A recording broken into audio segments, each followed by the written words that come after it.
صلح حدیبیہ 10 سال کے لیے ہوئی تھی، مگر 630 عیسوی کے بالکل شروع میں مشرکین مکہ کے اتحادی قبیلہ بنو بکر نے مسلمانوں کے اتحادی قبیلہ بنو خزاع پر حملہ کر دیا اور کئی آدمیوں کو قتل کر دیا۔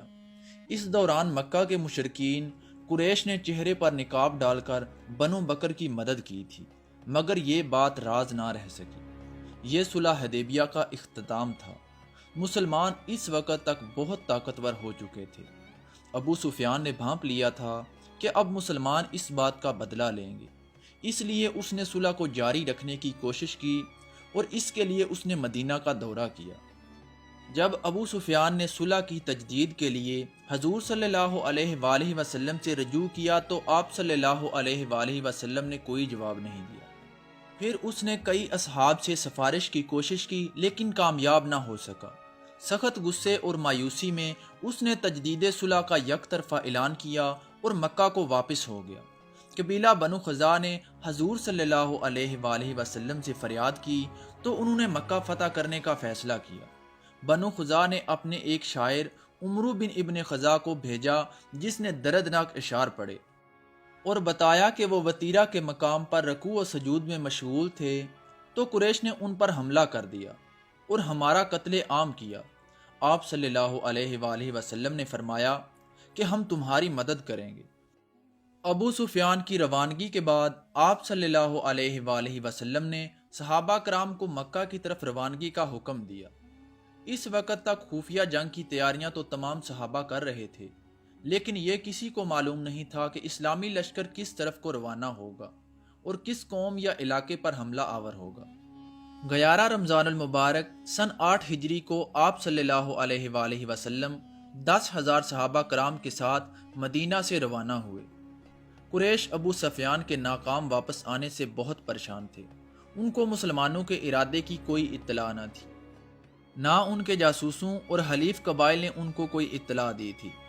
حضور صلی اللہ علیہ وآلہ وسلم مدینہ سے روانہ ہو کر نہایت تیز رفتاری سے مکہ کی طرف جا رہے تھے۔ راستے میں آپ صلی اللہ علیہ وآلہ وسلم کے چچا حضرت عباس بن عبد المطلب اپنے اہل و عیال کے ساتھ مسلمان اور مہاجر ہو کر مدینہ کی طرف آتے ہوئے ملے۔ آپ نے ان کے اہل و عیال کو تو مدینہ کی طرف بھجوا دیا اور حضرت عباس کو اپنے ہمراہ لے لیا۔ اسلامی لشکر بڑھتا ہوا مکہ کے قریب وادی مرہ الزہران میں، جو مکہ سے 4 کوس کے فاصلے پر ہے، پہنچ گیا۔ ابھی تک مکہ والے بے خبر تھے۔ ان کو یہ بھی معلوم نہ تھا کہ مسلمان اس عہد شکنی کی ہمیں کیا سزا دیں گے۔ مرہ الزہران میں شام کے وقت لشکر اسلام خیمہ زن ہوا۔ رات ہونے پر چراہوں کے ذریعے مکہ میں خبر پہنچ گئی کہ وادی مرہ الزہران میں ایک لشکر عظیم خیمہ زن ہے۔ یہ خبر سن کر ابو سفیان تفتیش کی غرض سے نکلا۔ بدیل بن ورقہ اور حکیم بن حزام بھی اس کے ہمراہ تھے۔ حضور صلی اللہ علیہ وآلہ وسلم نے حضرت عمر فاروق رضی اللہ تعالی عنہ کو ایک دستہ فوج دے کر قلعہ گردی پر مامور فرما دیا تھا کہ دشمن شب خون نہ مار سکے۔ حضرت عباس کا دل اپنی قوم کے لیے بے چین تھا۔ وہ جانتے تھے کہ صبح جب اسلامی لشکر مکہ پر حملہ آور ہوگا تو قریش اور مکہ کا نام و نشان باقی نہیں رہے گا۔ وہ چاہتے تھے کہ کسی طرح اہل مکہ مسلمان ہو جائیں۔ چنانچہ وہ رات کی تاریکی میں آپ صلی اللہ علیہ وآلہ وسلم کے خچر دلدل نامی پر سوار ہو کر لشکر گاہ سے نکلے اور مکہ کی جانب چلے گئے۔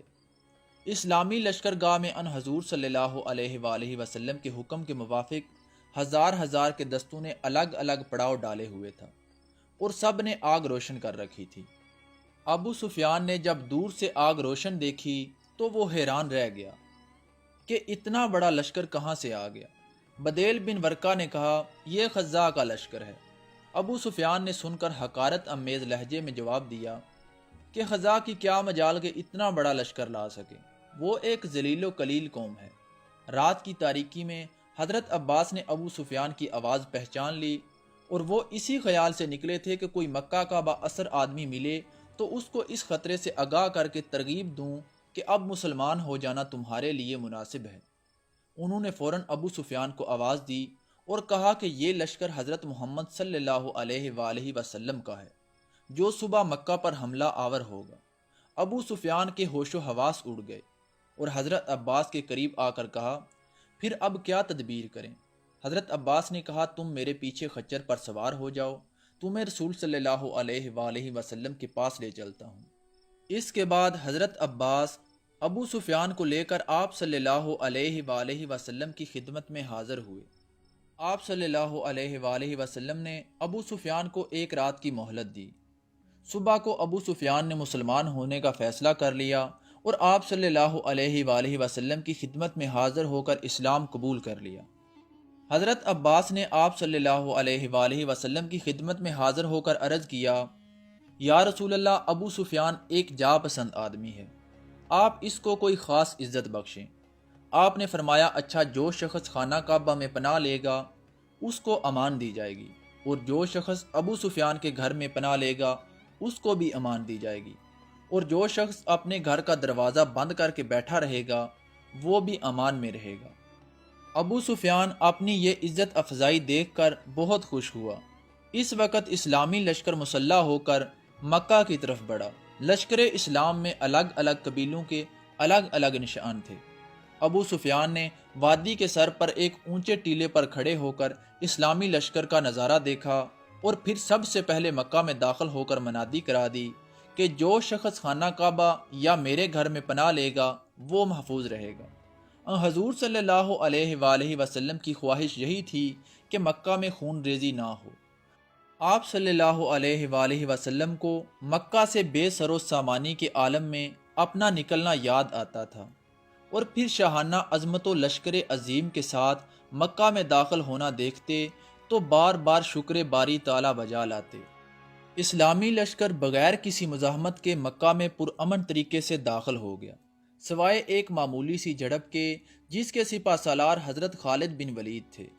ان کو اس وقت سامنا ہوا جب قریش کی ایک ٹولی نے اکرمہ بن ابو جہل کی قیادت میں مسلمانوں سے مزاحمت کی، اور پھر حضرت خالد بن ولید کو ان سے قتال کرنا پڑا، جس کے نتیجے میں 12 کفار مارے گئے اور باقی بھاگ گئے، جبکہ 2 مسلمان شہید ہوئے۔ جب رسول صلی اللہ علیہ وآلہ وسلم مکہ میں داخل ہوئے اور لوگوں کو اطمینان ہو گیا تو کعبہ کے پاس آئے اور اس کا طواف کیا۔